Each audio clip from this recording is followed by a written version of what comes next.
कृष्णा कृष्णा हरे हरे हरे राम राम राम हरे हरे बोलो जोर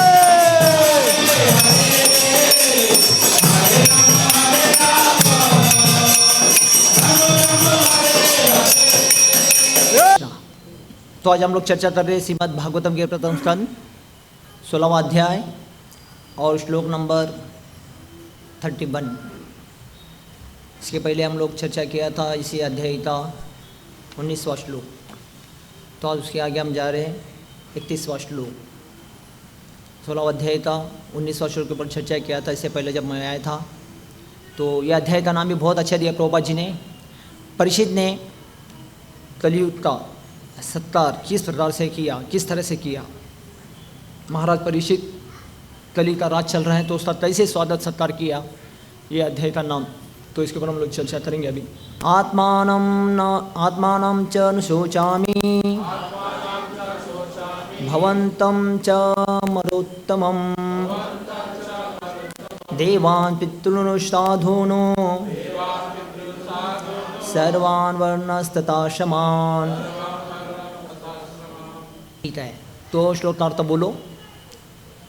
ए देवताओं में श्रेष्ठ मैं अपने विषय में तथा आपके विषय में और उसके साथ साथ उसी के साथ साथ सभी देवताओं, ऋषियों, पितृलोकों के निवासियों के भगवत भक्तों तथा वर्णाश्रम धर्म के पालक सभी मनुष्यों के विषय में सोच रही हूँ। ओम अज्ञानतिमिरन्धस्य ज्ञानाञ्जनशलाकाय चक्षुर्मीलितमेन तस्मै श्रीगुरुवे नमः। त्वं करोति वाचालं पन्नुं लङ्घयति यद्रियकृपातमं वन्दे श्रीगुरुदीनतारिणम्। तो महाराज परीक्षित जब धरती छोड़ के जाते हैं तब कली का प्रवेश होता है। तो कली का प्रवेश होता है तो माता गौ माता, 7 माता होता है ना, एक गौ माता है, पृथ्वी माता है, सौतेली माता है, अपनी माता है, हाँ, भू माता है और राजपत्नी, ब्राह्मण पत्नी, ये सब माताओं वर्णन करते शास्त्र में। तो उसमें से भू माता, पृथ्वी माता, जब राजा परीक्षित चला गया तो पृथ्वी में अधर्म बहुत बढ़ने लगा। तो धर्म बढ़ा तो धरती को बहुत तकलीफ, भार बन जाता है।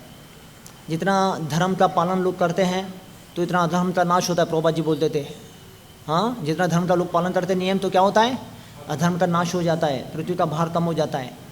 और जितना धर्म को पालन नहीं करते लोग तो इतना अधर्म बढ़ जाता है, फिर पृथ्वी को भार हो जाता है। तो अधर्म बढ़ता है, पृथ्वी का भार हो जाता है, पृथ्वी को वजन हो जाता है ना, तो पृथ्वी माता को बहुत दर्द होता है, झेल नहीं सकती है। जैसे अपनी माँ बच्चों को जन्म देती है तो बच्चा अगर बहुत तकलीफ़ करता है, माँ को सताता है, तो ऐसे बच्चों को संभालना माँ बाप को भी बहुत भारी पड़ जाता है ना। ऐसे पृथ्वी के ऊपर अगर जीव जन्म लेता है और अधर्म से चलते हैं, नशा करते, शराब पीते, ऐसे झगड़ा करते, हिंसा मारा मारी ऐसा करते, पृथ्वी के ऊपर बहुत ये भार हो जाता है ना, ऐसा संतान का जन्म होता है तो फिर माता धरती इसको झेल नहीं सकती है। ऐसे धरती माता भी जब धरती के ऊपर अधर्म होता है तो धरती माता क्या करती है, फट करके ऐसा फट जाती है और फटती है, फिर ऊपर के सारे लोग नीचे चले जाते हैं, नीचे के लोग ऊपर आ जाता है। भूकंप, सुनामी, ये सब धरती में आता है, किसके कारण होता है, वो अधर्म के कारण।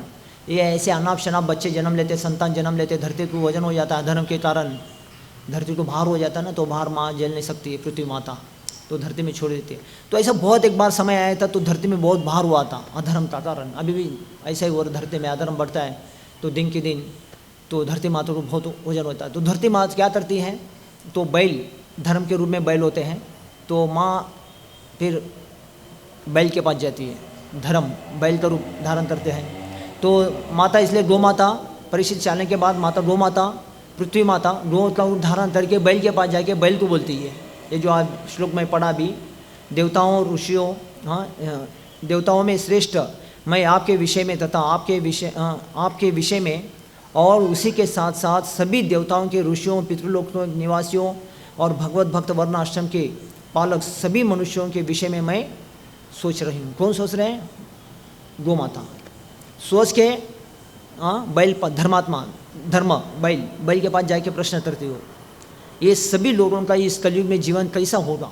मेरे को ये माता को संकोच होता है ना, घर में किसी को भी कोई तकलीफ होता नहीं, माँ को बहुत तकलीफ होता है, घर कैसे चलना है, बच्चों का क्या होना, किसका होना, ज़्यादा तो टेंशन माँ को होता है।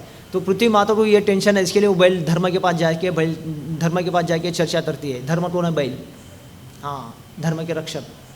तो गौ माता जाके बैल को बोल रहे हैं, मतलब धर्म को बोल रहे हैं, ये जीवन में कैसे ये सबका रक्षण होगा, कलयुग आ रहा है, तो कलयुग में देवताओं का कैसे पालन, कलयुग में क्योंकि जितने भी देव उपासना करने वाले नहीं रहेंगे, इसलिए बहुत सारे देवताओं के मंदिर भी बंद पड़ेंगे आगे कलयुग में, और रहेंगे तो सब खाने पीने वाले सब नियम के बाहर रहेंगे, तो देवताओं को बहुत तकलीफ होने वाला है। इसके लिए तो ये सुनामी, बाढ़, बारिश, अनाप शनाप, कभी कुछ भी होता है।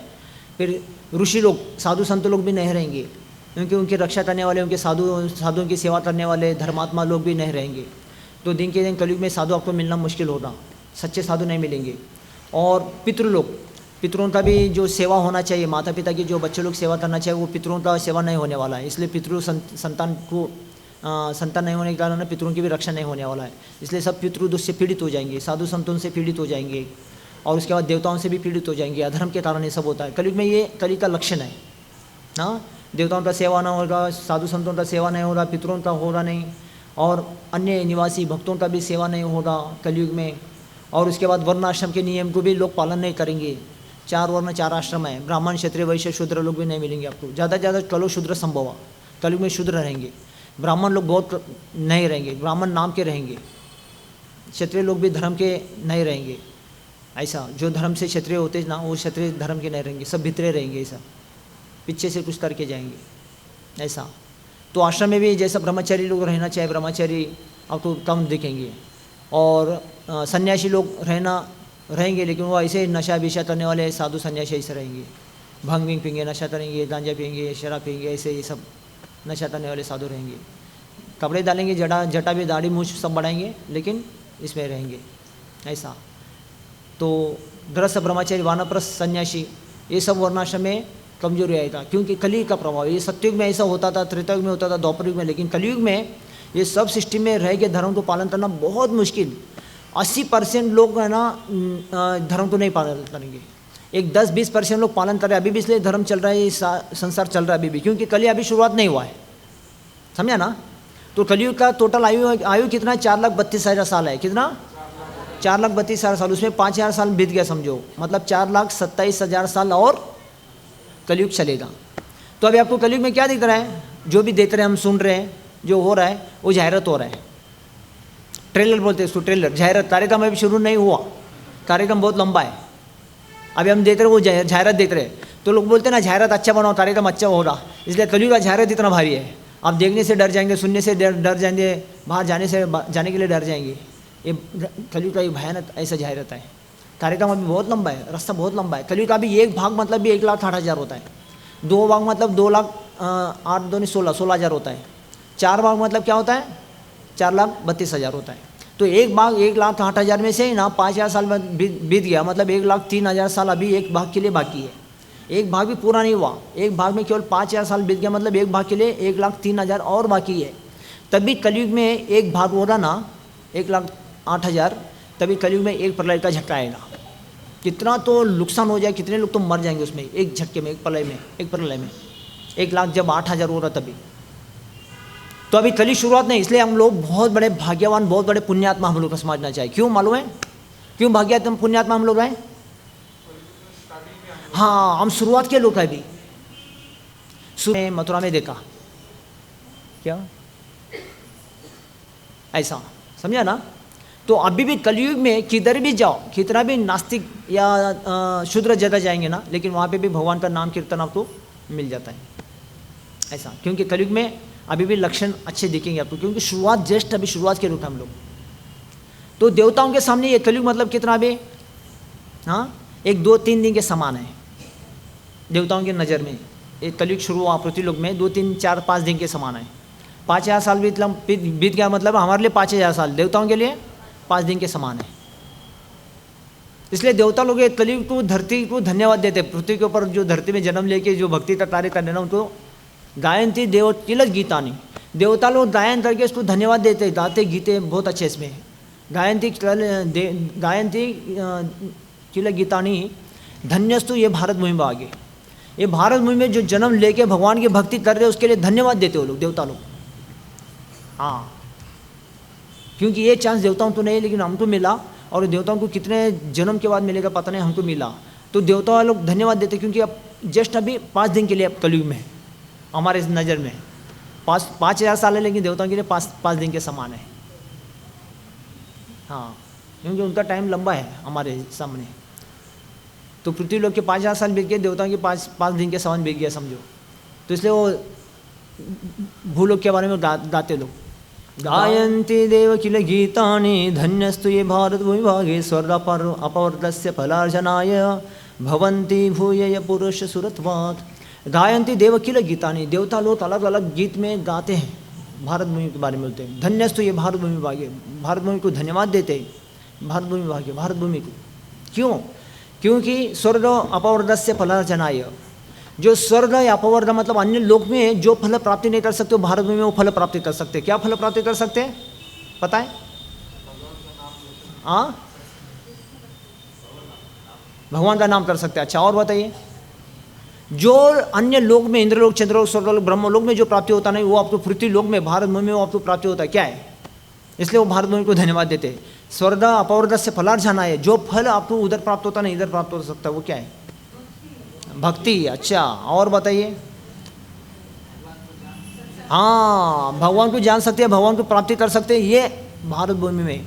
स्वर्गलोक ब्रह्मलोक में वहाँ पे इतना ऐश्वर्य है ना, मतिमंद हो जाता है व्यक्ति का ऐश्वर्य में, कान भैरव हो जाता है, आँख अंधा हो जाता है, आदमी को भगवान दिखता नहीं है उधर। और इतने सारे स्वर्ग के रानी अप्सरा लोग, नाचने वाले, गाने वाले, बजाने वाले, किन्नर गंधर्व अप्सराएं, तो कहाँ पे भजन हो रहा उधर? कहाँ पे हमारा भजन तब हो रहा बताओ? अंधे हो जाते, भैरव हो जाते लोग, होता नहीं है। तो इसके लिए ये धरती धन्य बोलते हैं। स्वर्ग अपवर्ग से फलार्जना है, जो अन्य लोग में जो फल प्राप्त होता है इस धरती में वो फल प्राप्त होता है। क्या है? भगवान का नाम लेके आप भगवान को प्राप्ति कर सकते हैं, ये फल इधर हो सकता है। वैकुंठ में जाना इधर से उधर से नहीं होगा, ब्रह्मलोक से, स्वर्गलोक से, इंद्रलोक, चंद्रलोक से नहीं होगा, पृथ्वी लोक से, आसन से होगा। और वो भी कितने दिन में? 100 साल, ज़्यादा से ज़्यादा 100 साल। आज साल 100 साल भी नहीं, 30 साल डिस्काउंट मिल गया उसमें, 70 साल ही जीना है। 30 साल डिस्काउंट, 70 साल बहुत मुश्किल। 70 साल अगर हो गया, 60, 70, 75, 80 हो गया ना, दौर घर में बहू बेटे को बहुत तकलीफ लगता है। कब जाएंगे सास ससुर, कब जाएंगे माता पिता, ऐसा बहुत भार हो जाए तो उसको संभालना। तो इसलिए बोलते हैं कलयुग का ये लक्षण है। बच्चे जैसे बुढ़े लोग होते हैं ना, माता पिता या सास ससुर संभालने को उनको होता नहीं है। आजकल बहुत सारे अनाथ आश्रम में भेज देते लोगों, वो करते हुए भूल गए माता पिता को सेवा करना, सास ससुर को सेवा करना, होने वाला नहीं। 60-70 हो गया तो उनको संभालना, हमारे बच्चों को, हमारे फैमिली को संभालूँ क्या माता पिता को या सास ससुर को संभालूँ, बहुत भार बन जाता है वो। लेकिन संभालना चाहिए, ये कर्तव्य है। अगर हम संभालेंगे नहीं ना, हम जब माँ बाप होंगे, नहीं तो हम सास ससुर हो जाएंगे, हमको कौन संभालेगा?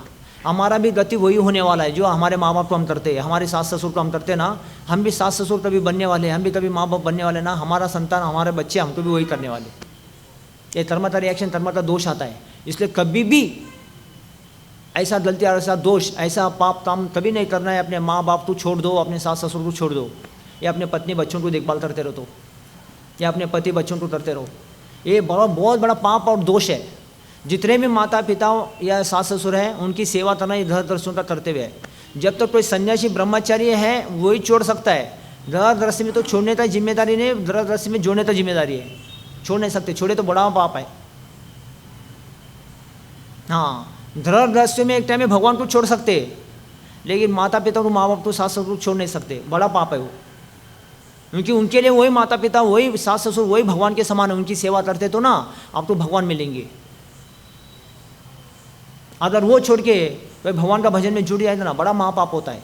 माँ बाप को जो दुख होता है और अपना भजन करते रहेंगे ना, भगवान भी पसंद नहीं करते। इसलिए भगवान क्या चाहते हैं? अपना माँ बाप की सेवा करो, अपने सास ससुर की, माता पिता की सेवा जैसा सेवा करो। उसमें आपको क्या होगा? भगवत भक्ति प्राप्त होगा, उसमें खुश होगा, भगवान प्राप्त हो जाते। ऐसे किसको प्राप्त हुआ? पुंडलिक महाराज की। हाँ, भगवान ऐसे पुंडलिक को बोला, ऐसे भगवान पुंडलिक को प्राप्त हुआ। बहुत बड़ा वरदान, बहुत बड़ा उसका कहानी मैं कभी भविष्य में बताऊँगा आषाढ़ी में। वो पुंडलिक को कैसे भगवान मिले, शायद बताया था ना इससे पहले, बताया था ना। हाँ, साल में एक बार तो याद कर लेंगे हम लोग, अच्छे स्मरण हो जाएगा, नहीं तो फिर साल भर खा के पी के सो जाते, फिर भूल जाते हम लोग, कौन पुंडलिक कौन विट्ठल, ऐसा तो आधे नए आते आधे पुराने रहते, फिर पता भी नहीं चलता है। तो ऐसा पुंडलिक ने करके दिखाया, इसको क्या बोलते हैं, ब्रह्मनिष्ठा। भगवान के वाणी से, भगवान के आदेश से, किसी महात्मा के आदेश से पुंडलिक ने एक नंबर नास्तिक था, लेकिन ब्रह्मनिष्ठा दिखाया उन्होंने।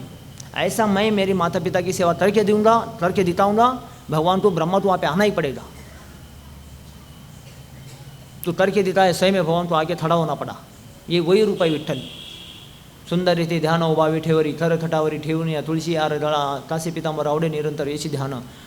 बहुत अच्छा भजन लिखा तुकाराम महाराज, ज्ञानेश्वर महाराज ने इसके ऊपर।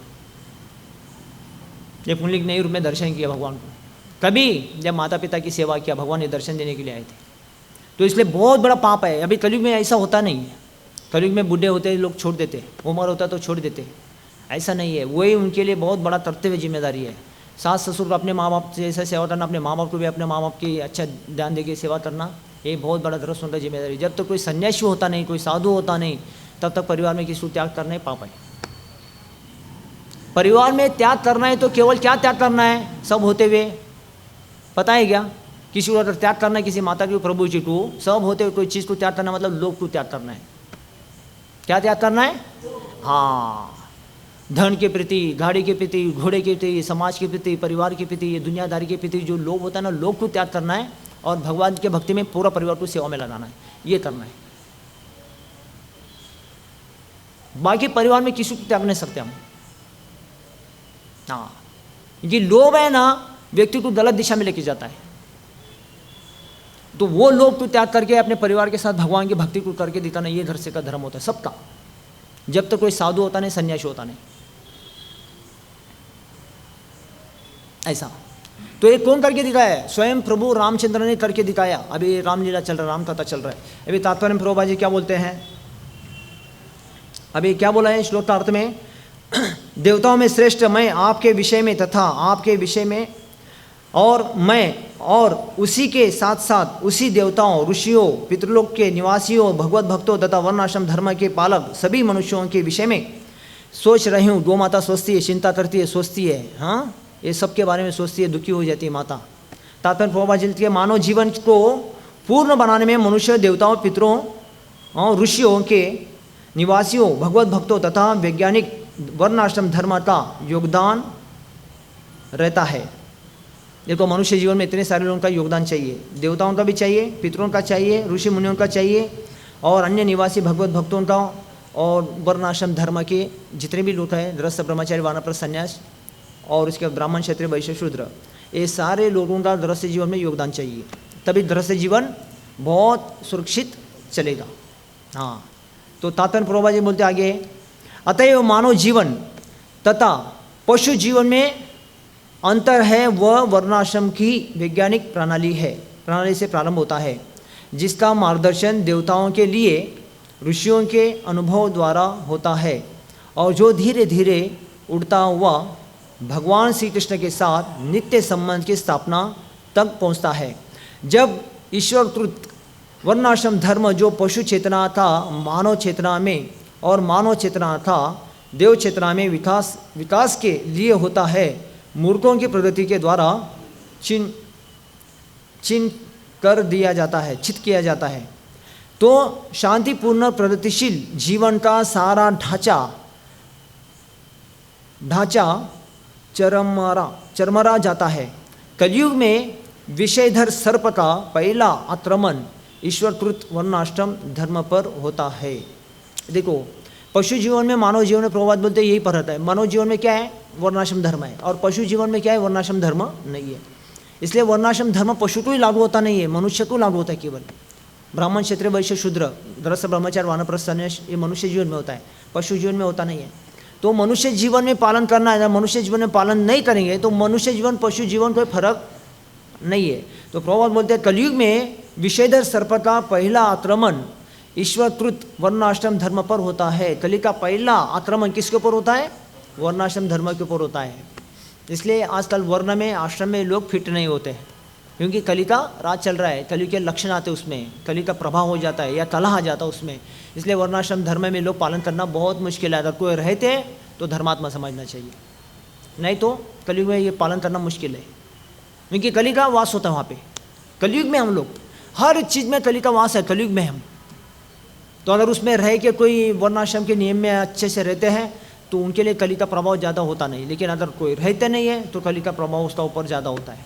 ऐसा धर्म पर होता है। फलस्वरूप योग्य ब्राह्मण शूद्र कहलाने लगता है और शूद्र योग्यता से ब्राह्मण बन जाता है।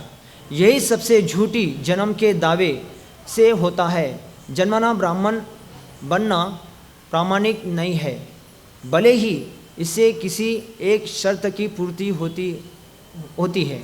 इसलिए जब जब ऐसे कलयुग में प्रभाव होता है, या कोई भी युग में, सत्ययुग, त्रेता, द्वापर, कलयुग, जब भी हो तो भगवान अवतार लेके वो धर्म को फिर से स्थापना करते। यदा यदा हि धर्मस्य ग्लानिर्भवति भारत अभ्युत्थानम् अधर्मस्य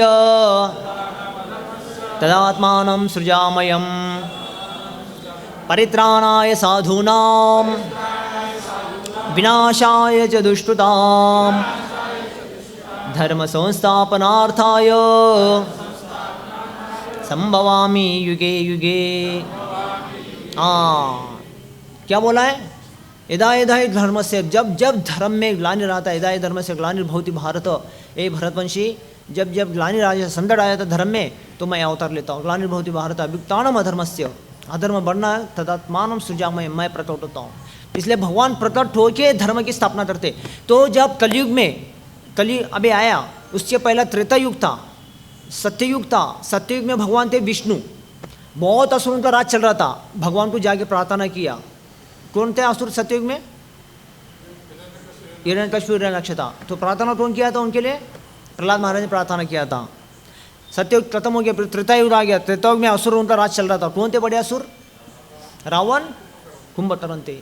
तो ये रावण मतलब है ना, सबको रुलाता था संसार में, सब लोग रोते थे। रावण मतलब रोना, रोते। तो रावण जब जन्म लिया था ना, सारे प्राणी रो रहे थे, उसमें से स्पेशली गधे चिल्ला रहे थे बहुत, हाँ, और कुत्ते भूंकने लगे थे बहुत सारे, ऐसे जंगली जानवर चिल्ला रहे थे, शेर भी चिल्ला रहे थे। ऐसा रामायण में वर्णन आता है। जब रावण रुलाने वाला, सबको रुलाने वाला आया था ना, धरती में सारे देवता, दानव, मानव सब डर गए थे।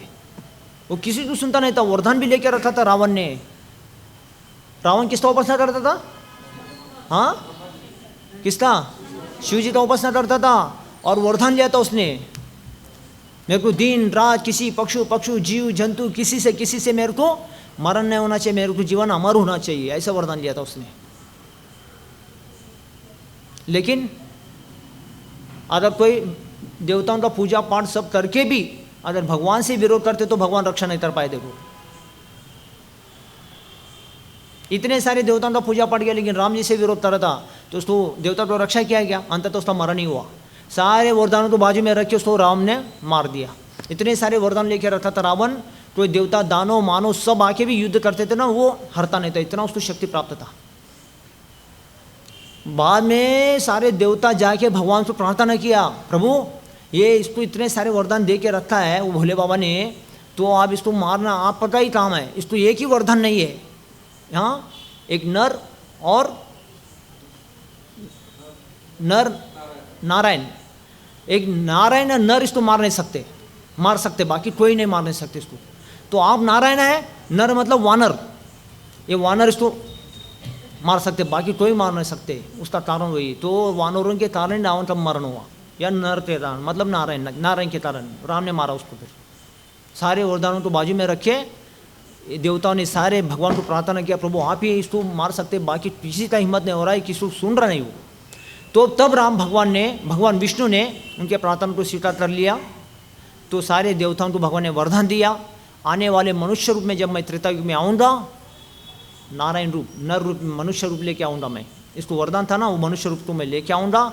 और आप सारे देवता हैं ना, अब सारे देवताओं को क्या करना है? वानरों को जन्म देना है। तो सारे देवताओं ने वानरों को जन्म दिया। कोई वानर ने 5 बच्चों को जन्म दिया, कोई वानरों ने 10 बच्चों को जन्म दिया, कोई वानरों ने 50 जन्म दिया, कोई वानरों ने 100 जन्म दिया बच्चों को। ऐसे जितने भी रामलीला में जो वानर थे ना, ये सब देवपुत्र थे,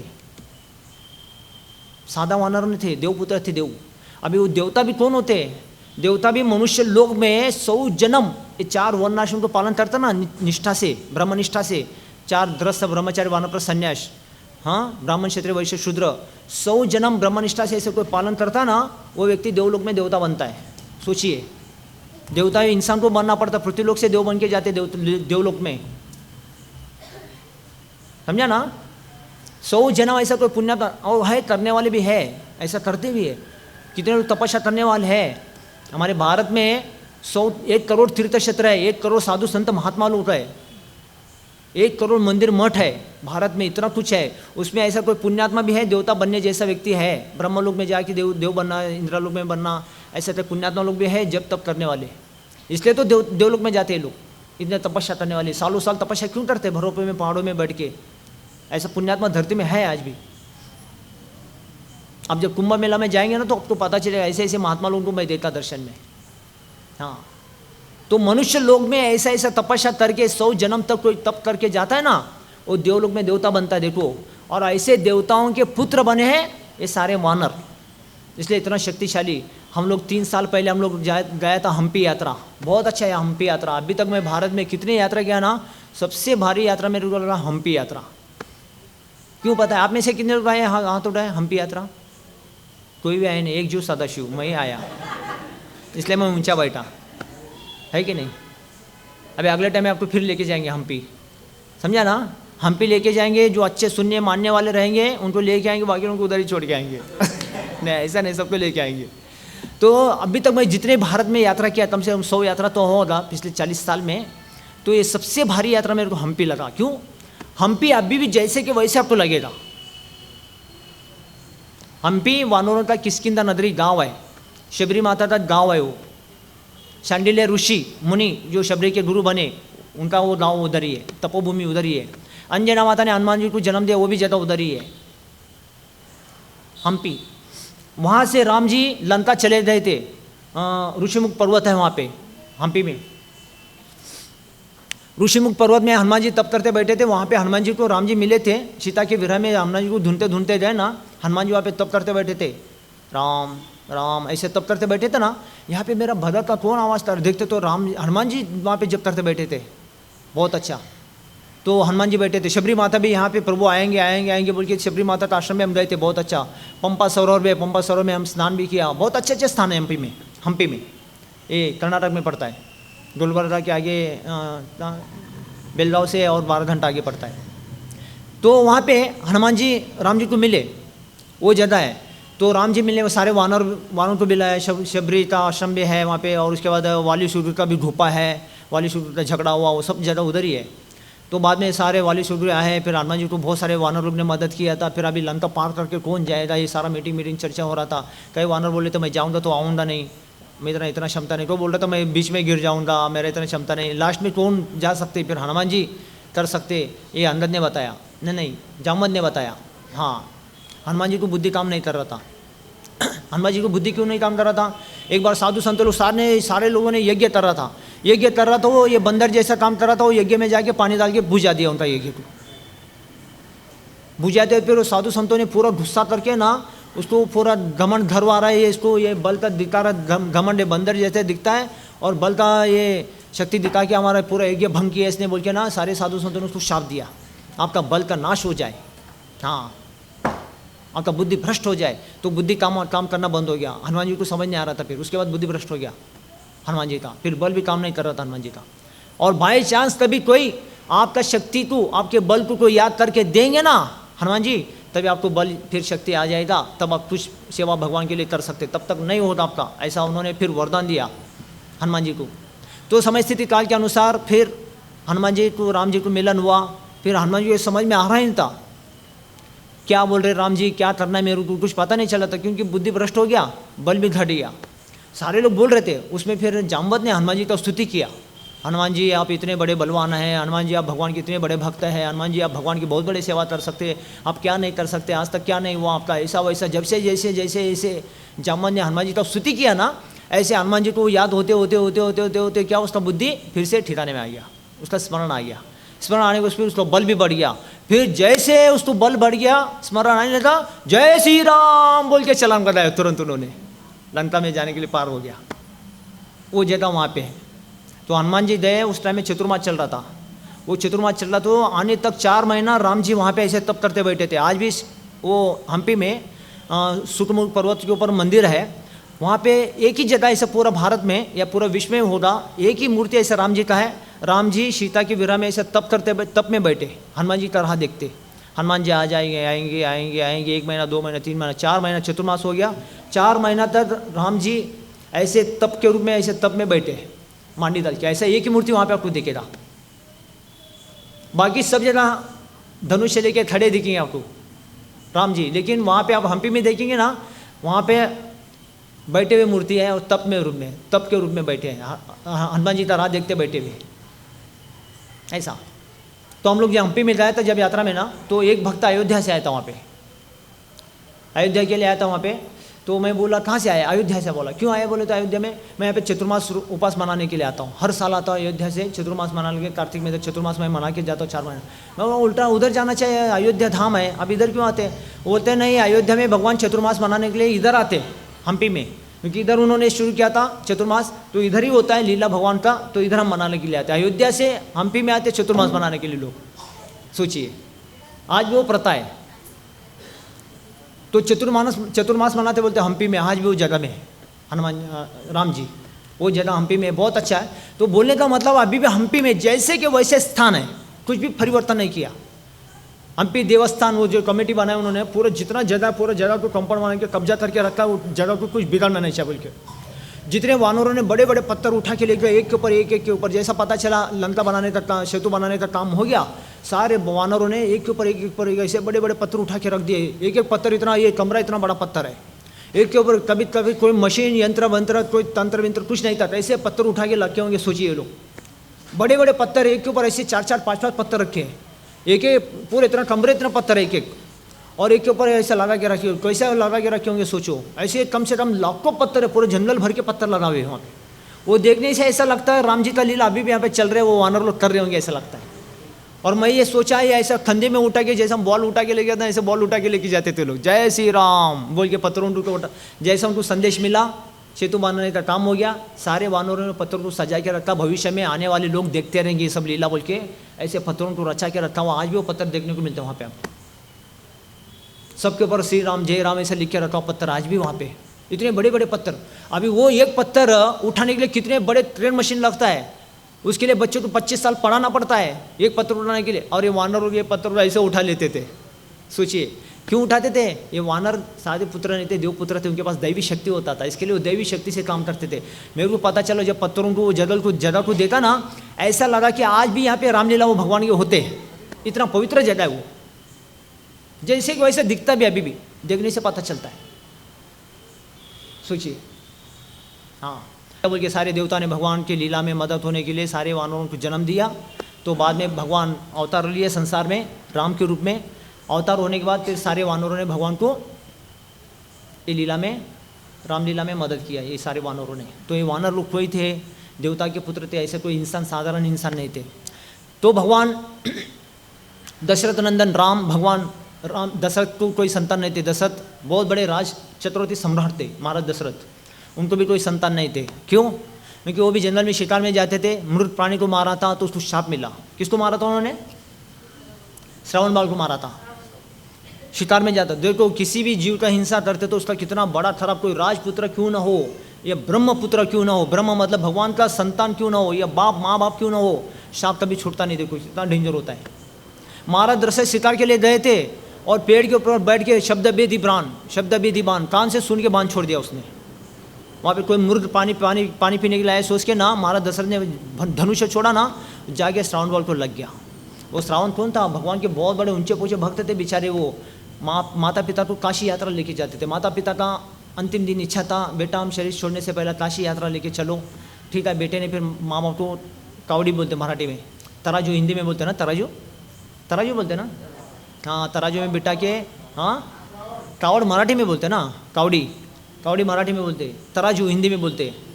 तराजू वजन करने का तराजू होता ना, ऐसे तराजू में बिठा के लकड़ी को बांध के, ऐसे डंडे को बांध के कंधे में उठा के माता पिता को काशी यात्रा, माता पिता का अंतिम इच्छा पूरा करने के लिए बेटा पैदल काशी यात्रा निकला। तो माँ बाप की इच्छा था, माँ बाप ने बोला बेटा पानी का प्यास लगा, थोड़ा पानी पिलाओ। ठीक है मम्मा, फिर पेड़ के नीचे रुका दिया उन्होंने, माता पिता को पेड़ के नीचे बैठो बोला, मैं पानी लेके आऊँगा। कलश लेके गया पानी लाने के लिए। जैसा वो पेड़ के नीचे पानी बह रहा था तो पानी निकाले, पानी का बुड़ बुड़ बुड़ बुड़ ऐसा आवाज़ है ना, तो वो सोचा महाराज दशरथ शायद कोई मृत पानी पीने के लिए आया, पानी का आवाज़ आ रहा है, सोच के उन्होंने धनुष बाण मार दिया तो लग गए उनके माता पिता को, पिताजी श्रावण को लग गया बेचारे को। हाँ, पिताश्री बोल के ऐसा जब चिल्ला के शरीर छोड़ते ना, पिताजी को तभी डाउट आता है शायद मेरे बेटे श्रावण को कुछ हुआ होगा, हालांकि अंधे है लेकिन डाउट आया। हाँ, अभी भी आपको ये वीडियो शायद मिलता कि नहीं पता नहीं, मूवी है ना। पहले हमको विद्या स्कूल में था ये, दूसरी तीसरी में हम थे, हमारे स्कूल की किताब में था ये सब। पहले बहुत सारे कहानी थे शिवाजी महाराज के, ये बसवेश्वर महाराज, शिवाजी महाराज, हाँ, झांसी की रानी, बहुत सारे ऐसे होते थे। हम भी ऐसे झगड़े करते थे उस टाइम में यही चीज़ में। हाँ, तो पिताश्री बोल के जब शरीर छोड़ा ना तो पिताजी को डाउट आया शायद मेरा बेटे को कुछ हुआ। जैसा चिल्लाया उन्होंने, फिर महाराज दशरथ नीचे उतारा, धनुष नीचे रखा, देखा तो क्या हुआ, अरे बेटे किसी बच्चे को लग गया धनुष तीर। वो तो बेटा भक्त है भगवान का बहुत बड़ा, तो तुरंत धनुष निकाला।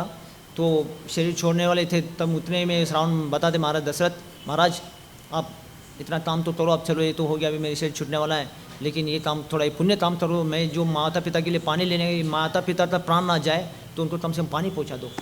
महाराज दशरथ बोलते मैं कैसे मुँह लेके जाऊँ आपके माता पिता के सामने, मेरा बहुत बड़ा अत्याचार पाप हुआ, जाना मुश्किल है, तो भी बोलो कि मैं आपका बेटा हूँ, श्रावण हूँ, ऐसा बोल के उनको बोलो, वो तो अंधे देखेंगे भी नहीं, आपको पता भी नहीं चलेगा, आप मेरा नाम लेके बताओ तो जाओ, लेकिन पानी पहुँचा दो, ऐसा बोलते।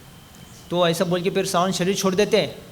बाद में फिर ये कलश लेके जाके माता पिता को पानी पहुँचाते ना, वो दशरथ महाराज जब पानी पहुँचाते रोते रोते जाते हैं तो तुरंत वो लोग डरते, माता पिता, श्रावण बाबा के माता पिता दोनों भी डरते। कोई तो शायद राजा आया या ऋषि कोई तो आया, ये तो मेरा पुत्र नहीं है, तो जब पानी दे रहे तो मैं आपका पुत्र श्रावण हूँ, लो पानी, तो भी वो लेने के लिए तैयार नहीं। देखो अंधे थे लेकिन पहचान लिया उन्होंने, मेरा पुत्र नहीं बोला उन्होंने, कैसे क्या। हाँ, जब राजा कोई ऋषि चलता है तो एकदम टक टक टक टक घोड़े जैसा चलता है, रजोगुण में चलता है। कोई साधु संत ऋषि चलते तो एकदम धीरे धीरे चलते ना। तो मेरा जब बेटा था ऋषि था, वो श्रावण ऋषि था, जब पैदल रखता था पैर छीटी भी देखता था, इतना धीरे धीरे कदम रखता था। आप इतना टिक टॉक बहुत में आ रहे हो ना, तो आप मेरा पुत्र नहीं, कोई तो इधर था देश का राजा है, आप सही में कौन है बताओ तो मैं पानी लूँगा।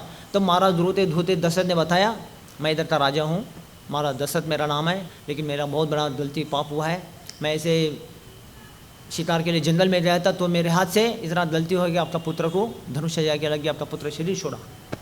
जब बोला ना पुत्र शोक में पिताजी माताजी बहुत दुखी हो जाते, शरीर छोड़ते और बोलते जैसा मैं पुत्र शोक में मैं शरीर छोड़ रहा हूँ, एक समय आपको आएगा महाराज, आपको भी पुत्र शोक में एक दिन शरीर छोड़ना पड़ेगा। ये शाप उनको दे दिया महाराज दशरथ को। देखो जब महाराज दशरथ को शरीर छोड़ने का समय आया था, पुत्र शोक में शरीर छोड़ा। जब महाराज शरीर छोड़े थे दशरथ महाराज, तब राम जी 14 साल वनवास में थे, पिता के सामने नहीं थे। पिताजी पुत्र शोक में ही शरीर छोड़ा, राम जी के शोक में ही शरीर छोड़ा। अभी चाहे तो भगवान राम अपने पिताजी को वो ऋण से, वो कष्ट से, पाप से छुड़ा सकते थे, लेकिन छुड़ा नहीं पाया। क्यों? भगवान है, पिताजी को ऋण से चुका सकते थे, शाप से निकाल सकते थे, लेकिन निकाल नहीं पाए राम जी। क्यों? हाँ, अगर कोई धर्म में कोई भगवान के लिए किसी के लिए भी करोगे, भगवान उसको छोड़ते नहीं है, उसको भोगने लगाते हैं। और आने वाले प्रजा को, सजा जनता को सिखाने के लिए ना, जनता को समझ सिखाने के लिए ये भगवान दिखाते समाज में। वो मेरा पुत्र क्यों ना हो, ये मेरा माता पिता क्यों ना हो, प्रजा के लिए अगर अन्याय करता तो उसमें क्षमा नहीं करता। हमारा दशरथ को कर्म का फल लेना ही पड़ा, झेलना ही पड़ा। बेचारा पुत्र शोक में पिताजी मर गया। देखो कर्म इतना डेंजर होता है, चीज का कर्म का रिएक्शन इतना बड़ा भयानक होता है। तो महाराज दशरथ पुत्र शोक में शरीर छोड़ दिया। और स्त्री का तो बहुत अपमान करते उस परिवार में, उस समाज में, जिस परिवार में संतान नहीं। तो जहाँ पे भी जाओ वही लोग बोलते ए आए भाई इनको संतान है, ए आए देखो इनको बच्चे ही नहीं, ए आए देखो इनकी ऐसे लोग, ऐसा नाम निंदा करते हमेशा। इसलिए गृहस्थों का सबसे बड़ा संपत्ति क्या है? सोना चांदी धन दौलत पैसा मोटर गाड़ी जमीन घोड़ा गाड़ी नहीं, क्या है? संतान। और भगवान के लिए अगर गृहस्थ अगर सेवा करना चाहते तन से मन से धन से या किसी से भी, उससे इतना प्रसन्न होते नहीं भगवान। अगर भगवान के लिए सेवा करना चाहते तो क्या करना चाहिए? सेवा सबसे ऊंचा पता है? हाँ, कौन बताएंगे? अपने संतान को भगवान की सेवा में लगाना चाहिए। या अपने अपने संतान को भगवान की सेवा में देना चाहिए। ये सबसे बड़ा गृहस्थों के लिए दान है। बाकी सब छोटे मोटे आर्टिफिशियल दान है। जितना भी कोई किया होगा ना, वो सब छोटा मोटा। गृहस्थी का सबसे बड़ा संपत्ति क्या है? उसको भगवान को दान देना चाहिए। वो क्या संपत्ति? हाँ, संतान को भगवान की सेवा में देना, ये सबसे बड़ा गृहस्थी का दान भगवान के लिए होता है। ऐसा दान देता है ना, उनका पीढ़ान पीढ़ी संतान को भगवान उनके तरफ से सारे संसार के लोगों को भगवान मुक्ति कर देते हैं। सबसे बड़ा दान, आपका घर का दान मेरे पास आया भगवान बोल के। तो ऐसा ऊंचा पोचा दान कोई भगवान को देता ना, उनका कितने तो जन्म के वंशों के लोगों को भगवान संसार से तार देते हैं। तो भगवान के लिए ऐसा ऊंचा दान होना चाहिए। तो गृहस्थों का सबसे बड़ा दान क्या है? फल फूल सोना चांदी धन दौलत ये नहीं है। क्या है? किसी जीव को देना। और किसी जीव को देने के मतलब में अपने परिवार के जीव को देना किसी को भगवान की सेवा में। ये सबसे बड़ा गृहस्थी का दान माना जाता है। किसी का जान देना, अपना संतान देना मतलब अपना जान चला जाता है ना, इसलिए उसको कोई देता नहीं है। बाकी सब देता है गृहस्थ, खाना पीना रोटी कपड़ा मकान धन दौलत सोना चांदी ये कोई भी देता, लेकिन अपना संतान को कौन देगा? अपना जान चला जाता, जान खत्म करके जीव पैदा करते ना हम लोग ना। ऐसा जान को कौन देगा भगवान की सेवा में? इसलिए ऐसा जान को कोई देता ना भगवान के लिए, सबसे बड़ा वो गृहस्थी का दान माना जाता है भगवान के लिए। समझा कि नहीं?